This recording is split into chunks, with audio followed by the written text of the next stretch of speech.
Bienvenidos a nuestra casa, a este espacio de Con Jesús edificando la casa. Hoy hemos separado este espacio, mis compañeros y compañeras y amigos del seminario, para adorar juntos al Señor en el espacio de la intimidad del hogar. Te invitamos a que te unas con nosotros y nosotras y juntos y juntas extendamos la invitación al Cristo resucitado a que llene nuestros hogares de su gloria. Por eso, busca tu tacita de café, de té, tu juguito y adoremos juntos al Señor. Bienvenido.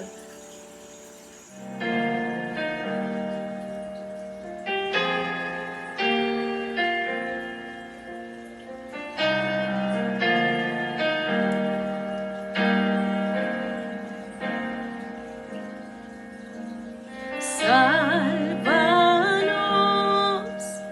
restauranos, avívanos, oh Dios. Sálvanos, restauranos, avívanos, oh Dios.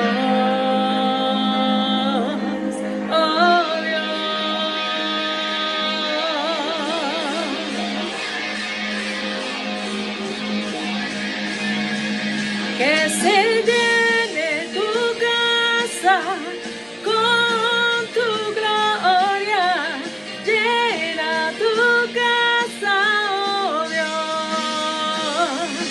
Que se llene tu casa con tu gloria, llena tu casa, oh Dios.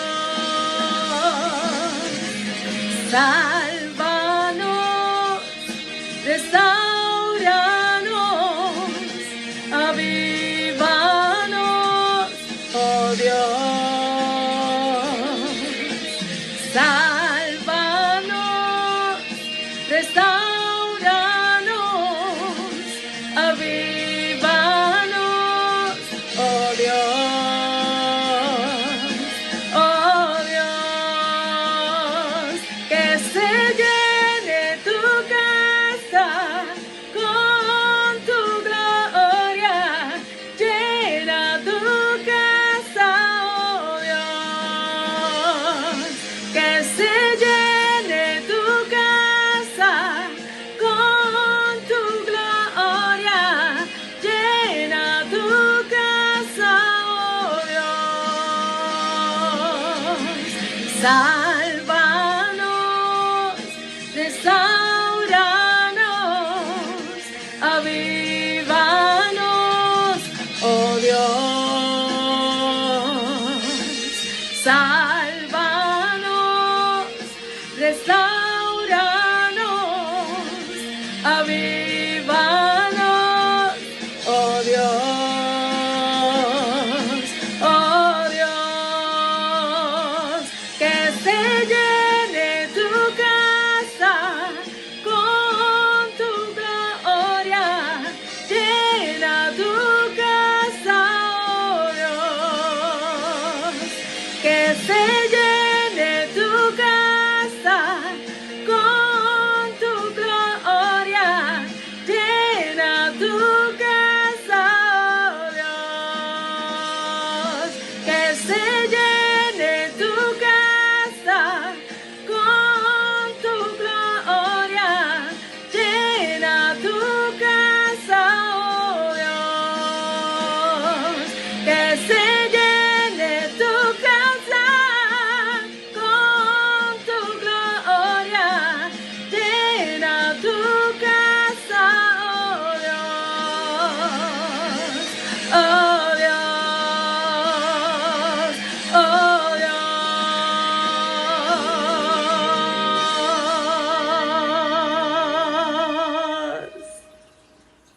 Dios les bendiga. Qué alegría me da de recibirle en este espacio digital.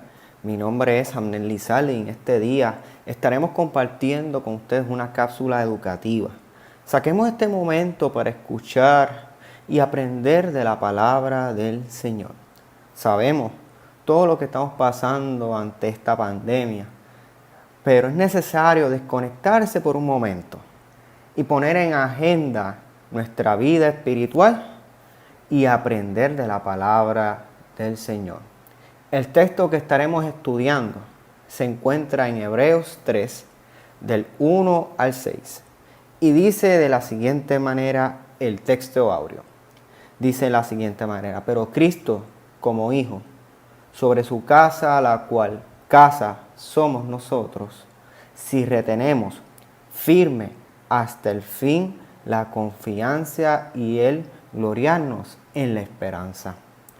Vaya teniendo en mente qué este texto me quiere decir a mi vida en este día. El objetivo de esta cápsula educativa estaremos discutiendo ya sea un poco el libro de Hebreos, ya sea su fecha, autor, contexto, género literario, historia, entre otros. Hablaremos pues del texto de Hebreos 3, 1-6, ¿qué significa? ¿Qué podría significar? Y por último, la comunidad de ese tiempo con nuestra comunidad. Así que vamos a empezar. Para entender el libro de Hebreos, es un asunto que considero que no muchos conocen este libro. La razón es que pues nos enfocamos en los evangelios, en lo que es el Apocalipsis, lo que es el inevitable. O si puede ser también el Génesis en el Antiguo Testamento. Sin embargo, comencemos a estudiar este libro paso a paso. Primer punto, ¿por qué se titula Hebreos? Mire, su lectura hace referencia, pues, si usted lo va a estar leyendo, va a darse cuenta de asuntos del Antiguo Testamento, en especial asuntos de la ley judía. Segundo, su título fue puesto pues por un escriba o un copista con la intención de dirigirse a la comunidad judeocristiana. O sea que su tema es por el culto israelita judío. La fecha, pues miren, los comentaristas y estudiosos tienen sus diferencias. Sin embargo, los temas de Hebreo pudiera ser entre la época del 60 y antes del 70, después de Cristo. O sea, antes de la destrucción del templo. La carta no menciona algún asunto sobre esta destrucción y por eso pues es referente a ese asunto. Su composición pues se considera pues entre el 80 después de Cristo y 90 después de Cristo. Y es por la sustitución de fiestas y otros asuntos que involucraron cambios para la comunidad. Si vemos unos cambios que hoy día estamos experimentando como iglesia, como por ejemplo cultos en línea, cumpleaños y entre otros asuntos. Así que nos deja un lapso entre el 60 al 90 después de Cristo. Si bien, aunque en la década de los 60 después de Cristo hay un personaje importante, que ese personaje que reinaba pues es el emperador Nerón. Este emperador era un jovencito, 17 años, imagínense. Su reinado duró, unos 14 años. Siendo tan joven, imagínense, con tanto poder, comenzó a ser un tinario, a vivir la vida loca de placeres y toda clase de atrocidades. Estaba haciendo, como dice Bad Bunny en su álbum, yo hago lo que me da la gana. Tanto fue que el gasto que arruinó el tesoro imperial, o sea, quebró a Roma, muy parecido con nuestros políticos en nuestro país, llevándonos a la quiebra. Al punto que quemó, pues su locura era tanta que quemó hasta la ciudad de Roma para luego reconstruirla a su gusto en el año 64 después de Cristo. Y obviamente, para no echar su propia culpa, acusó a los cristianos de crear el incendio, por lo cual fueron perseguidos.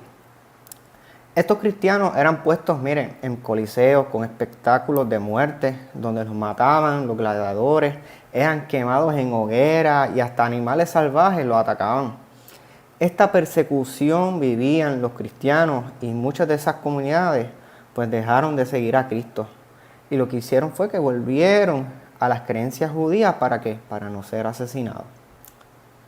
El género literario de Hebreos comienza como un tratado, luego un sermón y concluye como una carta. Pero es importante entender que es más como un sermón y solo el capítulo 13 se hace referencia a que es una carta. Miren, los destinatarios de esta carta, de Hebreos, son cristianos en peligro de quedar abrumados, pues a causa del desánimo. Había un desánimo que estaban viviendo. Y subrayo esta palabra porque es uno de los asuntos principales de esta emoción que presentaba esta comunidad. Como comunidades cristianas, mire, estamos abrumados con este peligro de este enemigo invisible, el coronavirus, y que puede que estemos desanimados y desanimadas ante esta situación de no poder visitar pues a nuestras comunidades de fe, de ir y abrazar a nuestras amistades, a nuestros hermanos y hermanas, a nuestras congregaciones, de poder participar, mire, de momentos hasta de graduaciones con nuestros hijos e hijas. Al igual, muchos de nuestros estudiantes se gradúan, como este servidor que se gradúa, y no poder asistir. Pero también podría referirse a no poder participar, ya sea de los bautismos o de celebrar bodas, en fin, muchas actividades en las cuales nuestras comunidades deben sentirse un poco desanimadas. Sin embargo, estamos aquí luchando ante este reto y desafío.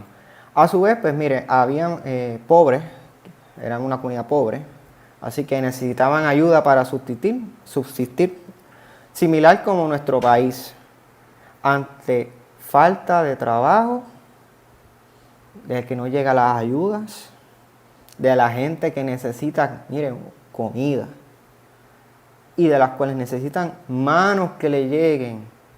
¿Para qué? Para poder sobrevivir. Una comunidad mixta entre paganos y judíos, nuestro país es similar, no es una excepción. Somos una mezcla de razas, de colores, de religiones y de ideologías. Así que es muy similar a nuestro país.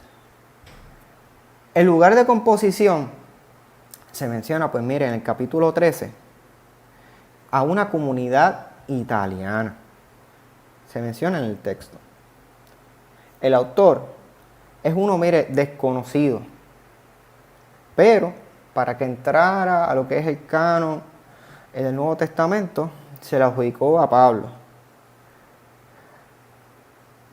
Para que sepas en contexto, Hebreos fue el último libro más tardíamente que entró al Corpus Paulino. O sea, posiblemente al Nuevo Testamento que tenemos. Pero cuando se aceptó este libro, mire, para el cuarto siglo fue aceptado por la iglesia, Occidente como en Oriente. Esta carta de Hebreos abarca en su contenido comentarios de la ley y de los profetas.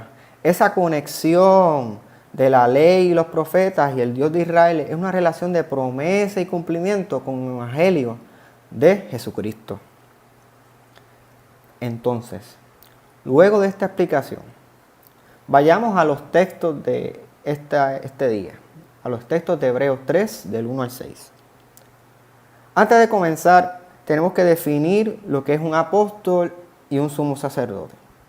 El apóstol es enviado por otro. Jesús le dio este título a sus amigos más íntimos, o sea, el círculo de los 12, el cual los apartó para que anunciasen las buenas nuevas del reino de Dios. Para en la época de Pablo y la iglesia, este término no requería haber sido testigo ocular del ministerio de Jesús. El sumo sacerdote es el que estaba a cargo, mire, de la adoración en el templo o el tabernáculo. Entraba al lugar santísimo solo en el día de la expiación, llevando ¿qué? Los pecados del pueblo ante Dios. Vamos a leer el texto. Dice en Hebreos 3:1: Por tanto, hermanos santos, participantes del llamamiento celestial, considerad al apóstol y su sumo sacerdote de nuestra profesión, Cristo Jesús. Vemos que el texto plantea a los y las participantes del llamado celestial de la época. Ese llamado aún permanece en nuestra época, la cual desea que participemos todo ser humano. Debemos considerar los asuntos de profesión, el trabajo religioso, como mencioné anteriormente estos términos de lo que es un apóstol y un sumo sacerdote. Lo que quiere el autor desea es que aceptar el cristianismo como fundamento, a Cristo mayor que cualquier otra profesión, ya sea un apóstol, un sacerdote, o inclusive ahora en nuestros tiempos como un pastor, un reverendo, un obispo, o inclusive hasta el Papa.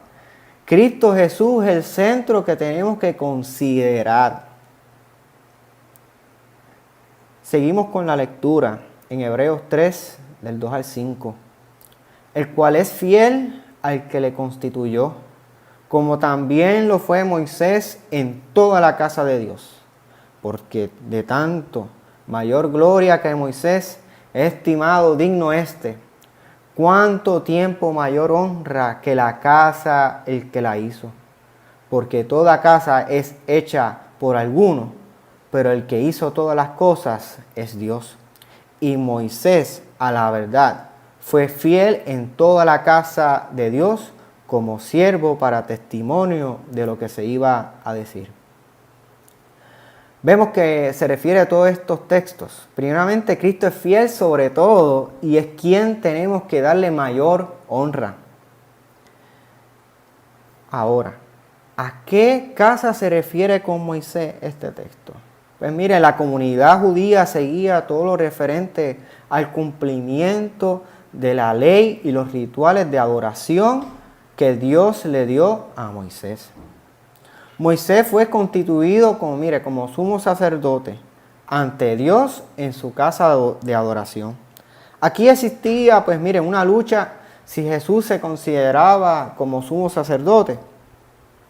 Pero el autor desea decirnos que aunque Cristo no perteneciera y no fuera de familia sacerdotal, ya Él es lo más alto, porque es el Hijo de Dios. Ante todo, Moisés fue fiel a Dios, pero Él no fue que obró, sino que Dios mismo. Continuamos la lectura en Hebreos 3:6. Dice: pero Cristo como Hijo sobre su casa, la cual casa somos nosotros, si retenemos firme hasta el fin la confianza y el gloriarnos en la esperanza. Cristo como Hijo del Padre entra a la casa, y esa casa somos quienes, somos nosotros y nosotras. Tenemos que volver a tener la confianza y así veremos que esperanza. Vamos ahora a ir a lo que es la comunidad de ese tiempo hasta hoy. ¿Qué estaba pasando en la comunidad? Mire, la comunidad que estaba aceptando a Cristo, pero aunque estaban realizando sus costumbres judías. Estaban volviendo, como mencioné ahorita, volviendo a sus cultos tradicionales. Aunque también pudiera ser todo lo contrario, en que ya estaban los seguidores estaban rechazando el cristianismo y volviendo a su antigua tradición judía. Y es porque por la persecución del cristianismo en la época del emperador Nerón, o sea que esta situación ya estaba empeorando.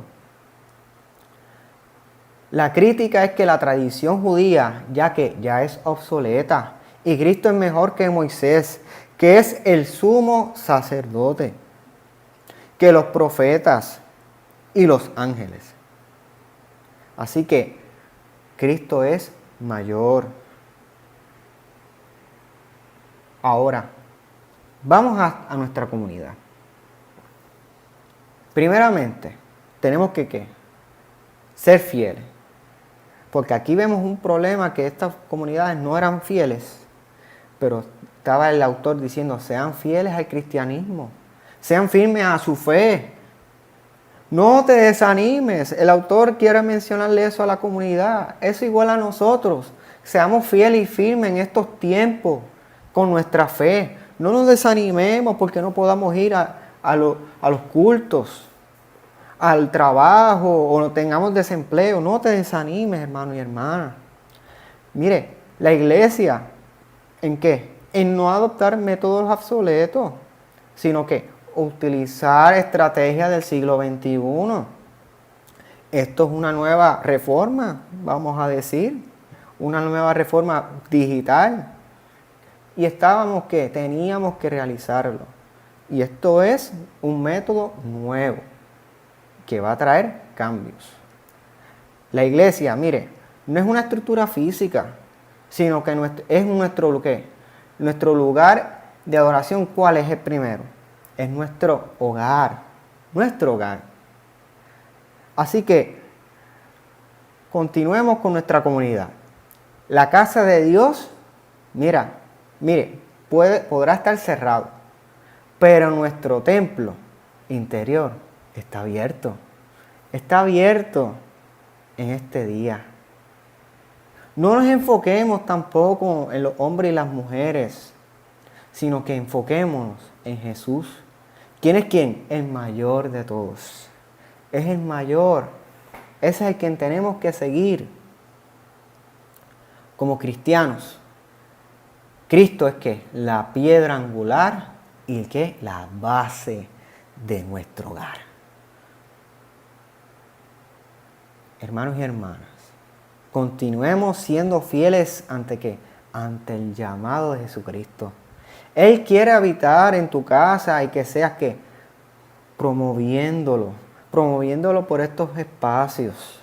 No continuemos desanimados, hermanos y hermanas, y no volvamos a seguir con las viejas rutinas, al viejo yo, sino que continuamos con Cristo en esta hora. Sigamos buscando a Cristo. Jesús, ¿quién es el que se dirige? ¿Quién es el que dirige nuestro hogar? Es Cristo el quien dirige nuestro hogar. Es el capitán de nuestro hogar. Porque tenemos que volver a ¿qué? A tener la confianza. Y así que veremos que la gloria de Dios. Hay esperanza, hermanos y hermanas. Y recuerde que de este texto, ¿qué me quiere decir a mi vida en este día? Reflexionemos. Dios les bendiga.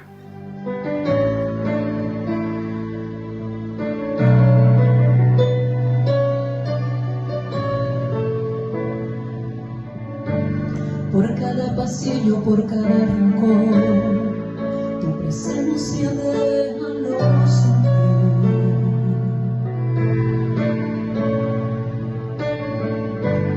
Del amanecer hasta el anochecer, tu presencia déjanos vivir.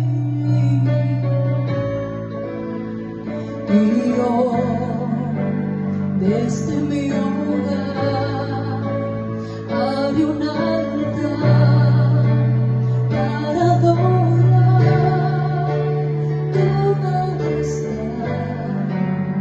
Hoy mi familia he decidido entregar a tu voluntad. Por eso ven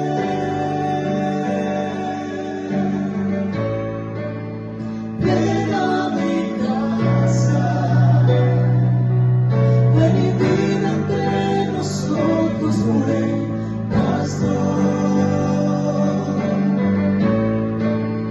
Déjanos verte y edifica nuestras vidas con tu amor.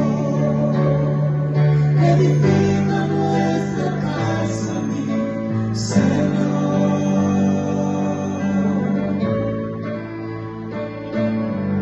No daremos pasos sin tu dirección, guardaremos nuestro corazón.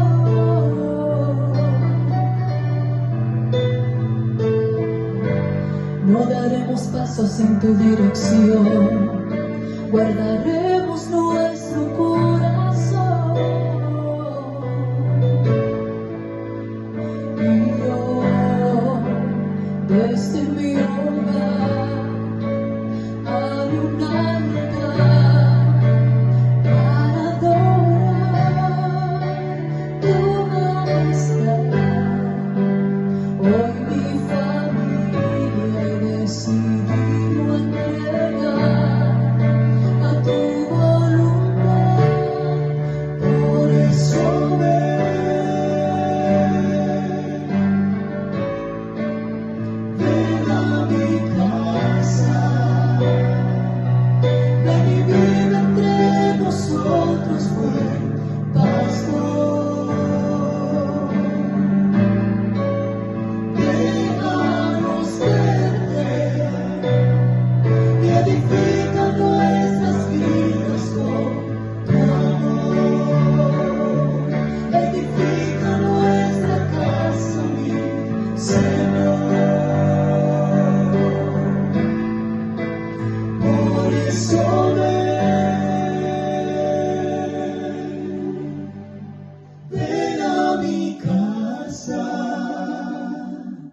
Ven y vive entre nosotros, buen pastor.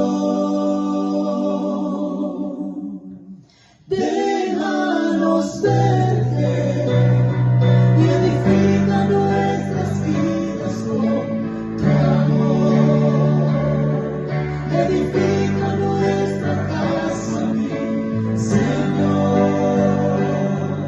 Edifica nuestras vidas con tu amor.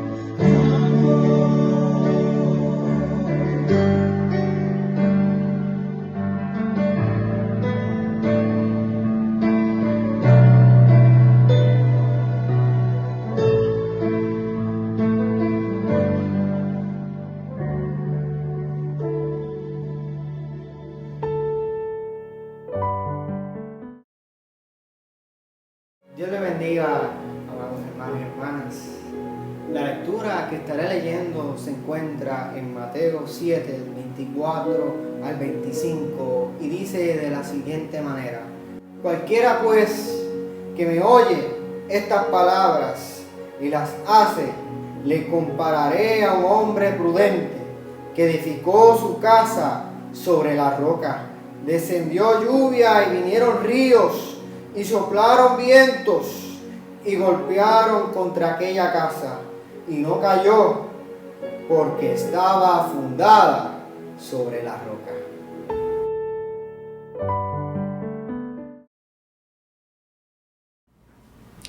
Dios te bendiga. Permíteme contarte la historia de Milán. En el 2017 recibimos el embate del huracán María, el peor huracán del que tenemos memoria. Junto a la iglesia que pastoreaba en ese momento, nos dimos a la tarea de repartir suministros por los diferentes sectores de nuestra comunidad. Fue en uno de esos sectores que alguien se acercó para pedir una compra extra para un hombre llamado Milán. Le preguntamos a la persona el por qué esa persona no venía personalmente a recogerla. La persona nos contestó que la persona no estaba bien de sus facultades mentales y que vivía solo y aislado. Me dio mucha curiosidad el caso, así que le pedí a la persona que me explicara cómo llegar a la casa de Milán. La persona me explicó mientras señalaba a la distancia un cerro que se veía muy lejano. Con las instrucciones frescas en nuestra mente y la mirada fija en la dirección del cerro que él nos había señalado, comenzamos nuestro camino hacia la casa de Milán. Salimos de la carretera dejando nuestros vehículos estacionados en la orilla y comenzamos a descender por una empinada cuesta. El camino estaba marcado por la tierra duramente compactada, posiblemente por los pasos que habían bajado esa cuesta anteriormente. Al llegar abajo, había una pequeña quebrada que tuvimos que cruzar pisando algunas piedras, pues no había ningún puente que nos sirviera para cruzar al otro lado. Ya comenzábamos a sentirnos cansados y apenas habíamos recorrido ni siquiera la mitad del camino todavía. Entonces comenzamos a subir una empinada cuesta que ponía a prueba nuestra condición física. Según subíamos, el camino se hacía menos visible. Teníamos que subir y comenzamos a adentrarnos en una densa hierba que nos llegaba como hasta la cintura, más o menos. Fuimos avanzando poco a poco con los comestibles y las cajas de agua sobre nuestros hombros, casi sin entender cómo alguien vivía en un lugar tan inaccesible. Llegamos a unos alambres de púas, amarrados en unos pequeños árboles que habían en el lugar. Me imagino que eran el control de acceso de la casa de Milán. Ya la pequeña casa se podía ver a la distancia. Así que removimos los alambres de púas y nos fuimos acercando poco a poco a la casa. Al fin llegamos a la casa de Milán. La casa, más que una casa, era una choza improvisada. 6 palos gruesos de madera enterrados en la tierra sostenían un par de paneles de madera que servían de piso a esa pequeña casa. Sobre ese piso se levantaban 5 o 6 paneles sin pintar como paredes. Y como techo unas planchas viejas de un mohoso zinc. Y todo torpemente clavado para mantenerse unido. Aunque la condición de la casucha era impactante, lo que realmente no entendía es que cómo era posible que esa débil choza pudo haber resistido los vientos del huracán más poderoso que tengamos nosotros memoria. Era inimaginable, pero era real. En la puerta de la casa había un anciano que miraba con curiosidad cuando nos estábamos acercando. Era Milán, un hombre de unos 88 años, con ropa vieja y sucia. Se notaba la falta de aseo. Con curiosidad, pero muy tranquilo, nos saludó. El hombre tenía problemas del habla y no escuchaba bien. Lo saludamos y le dimos las cosas que habíamos llevado. Muy contento con nuestra visita, nos invitó a entrar. Y el panorama dentro de la pequeña casa era peor que en el exterior. Totalmente vacía, totalmente sucia. Solo tenía una pequeña mesa con algunas cosas sobre ella. Y en una esquina, cerca de la puerta, estaba tirado un viejo matres allí al lado de la puerta, allí tirado en el suelo. Además, el olor era insoportable. Luego de conversar un buen rato con él, tratamos de convencerlo de que nos acompañara para ubicarlo en un mejor lugar. Pero él se negaba y se negaba hasta el final. Decía que esa era su casa. Luego nos enteramos que ni la familia había logrado convencerlo de salir de aquel lugar. Así que nos fuimos con el corazón hecho pedazos, con la intención de buscar una mejor opción. Una semana después regresamos nuevamente, esta vez con un equipo de ayuda, 2 oficiales de policía, 2 trabajadoras sociales del departamento de la familia y un médico del departamento de salud. Todos habían separado su día libre, un sábado, para ver si era cierto lo que se les había contado sobre Milán, y además con un deseo muy honesto en su corazón de ayudar a aquel hombre. El médico logró con mucho amor y paciencia convencerlo para que lo acompañara hasta el CDT del pueblo. Allí lo evaluaron y encontraron que tenía un problema cardíaco. Las trabajadoras sociales conectaron la familia que estaba cercana y ellos estaban dispuestos a recibir a Milán, pero era él el que no quería dejar su casa. ¿Cuál fue la solución de este problema? La solución a este problema fue algo aún más increíble que el mismo problema que les estamos contando. Un sobrino de Milán, junto a unos amigos, desmontaron la casa tabla a tabla, plancha por plancha, toda la rústica casa, y la cargaron desde aquel lejano cerro hasta el patio de la casa de su sobrino. Allí la volvieron al mar. Se reparó lo mejor posible, sustituyendo algunos paneles y colocando una cama nueva en su interior. Fue la única manera en que Milán aceptó moverse de su cerro. Las trabajadoras sociales que conversaron con él me dijeron que llevarlo a algún hogar sería emocionalmente devastador para él. Con su pequeña casa en el patio de su sobrino, podía ser supervisado diariamente, tener sus alimentos diarios, usar el baño de la casa y sentir que estaba aún en su propia casa. 1 año y medio después de todo esto, murió Milán. Pero ya no estaba solo ni olvidado, y pudo vivir una vida digna para un ser humano. ¿Y por qué te cuento esta historia? ¿Y por qué es tan significativa esta historia para mí? Primeramente, por el significado humano de ver cómo ese hombre pudo ser rescatado y vivir sus últimos días con dignidad. Pero además de todo eso, por la enseñanza de vida que aprendí en todo ese proceso. Lo primero que aprendí es que las apariencias engañan. La casa de Milán podía aparentar que no resistía un soplo de aliento, pero soportó el más terrible huracán del que tengamos memoria. Te pregunto a ti que me escuchas en esta hora, ¿cómo está tu vida emocional y espiritual en esta hora? Puede que pienses que no tienes la fortaleza para seguir adelante, pero recuerda, las apariencias engañan. No es por tus fuerzas, sino por la fuerza de Dios que puedes seguir adelante. O puede ser al contrario. Quizás piensas que estás firme y fortalecido en este momento, pero solo el tiempo y las circunstancias dirán cómo realmente tú estás. Recuerda que el corazón es más engañoso que todas las cosas. Lo segundo que aprendí en esta historia es que hay cosas en la vida que nos atan.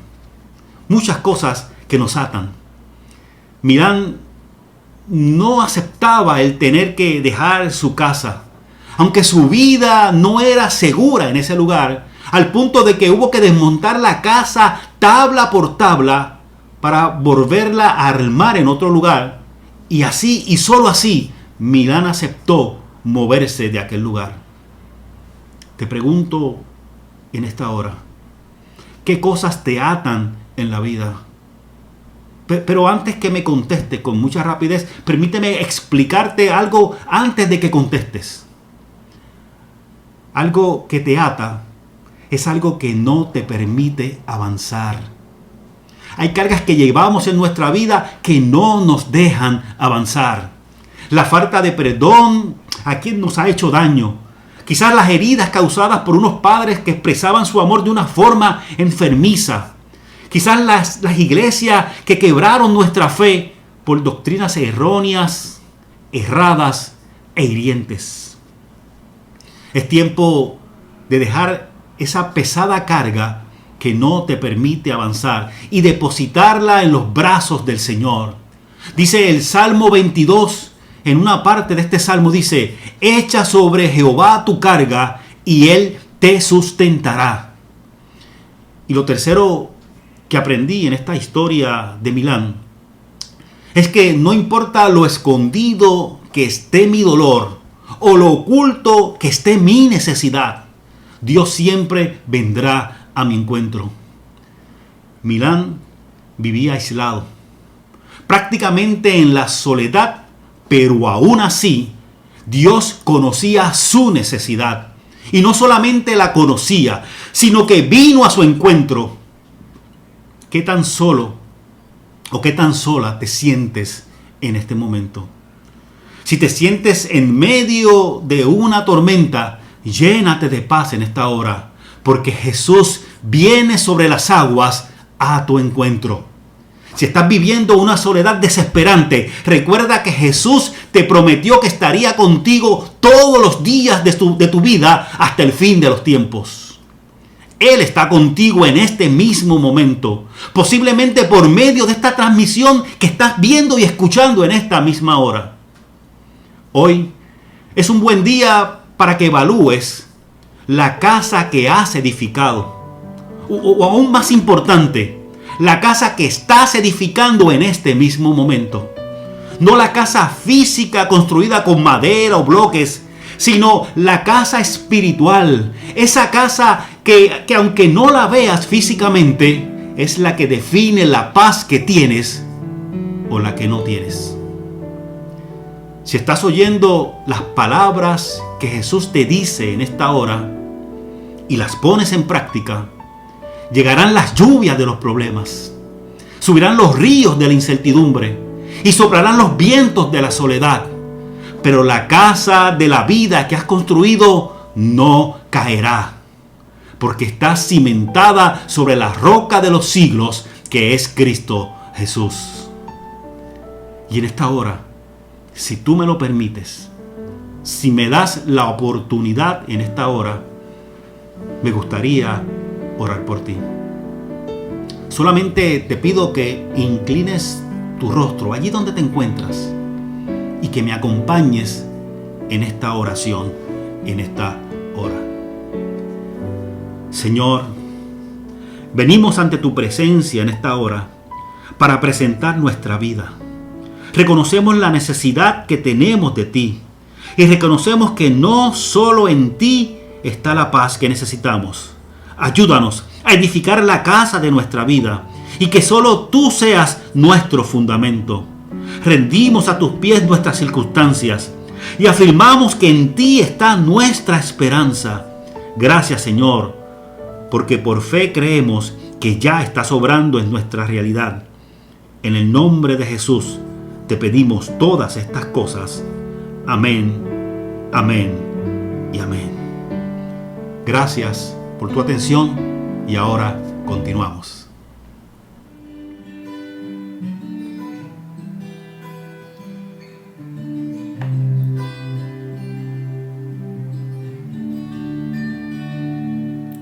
Haz este lugar tu habitación, llena cada rincón de esta casa. Llena mi familia de tu paz, de esa tranquilidad que solo tú das. Guarda nuestra entrada y salida, dirígenos en cada área de la vida. Mi casa y yo te buscaremos, te adoraremos. Fluye con tu espíritu, Señor, llenando cada corazón y trae renuevo.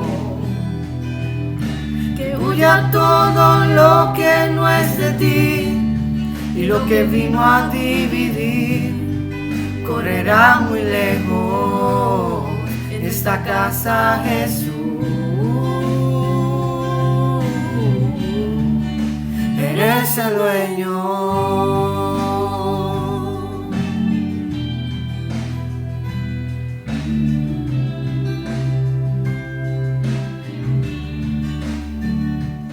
Que se haga siempre tu voluntad, que vaya más allá de nuestros planes. Defiéndenos como un león, pon tu ángel alrededor de todo ataque. Guarda nuestra entrada y salida, dirígenos en cada área de la vida. Mi casa y yo te buscaremos, te adoraremos. Fluye con tu espíritu, Señor, llenando cada corazón y trae renuevo. Que huya todo lo que no es de ti y lo que vino a dividir correrá muy lejos. En esta casa, Jesús, eres el dueño. Espíritu de Dios, llena, toca. Esta casa es tuya, mi familia es tuya. Jesús, Jesús. Qué hermosa experiencia hemos tenido esta noche, ¿verdad? Donde nuestros hogares se han convertido en espacios de compartir en familia. En esta hora agradecemos a Dios por cada uno de ustedes que también han sido parte de esta maravillosa experiencia, pidiéndole a Dios que haga resplandecer su rostro sobre cada uno de ustedes y les regale de su dulce paz. Será hasta la próxima.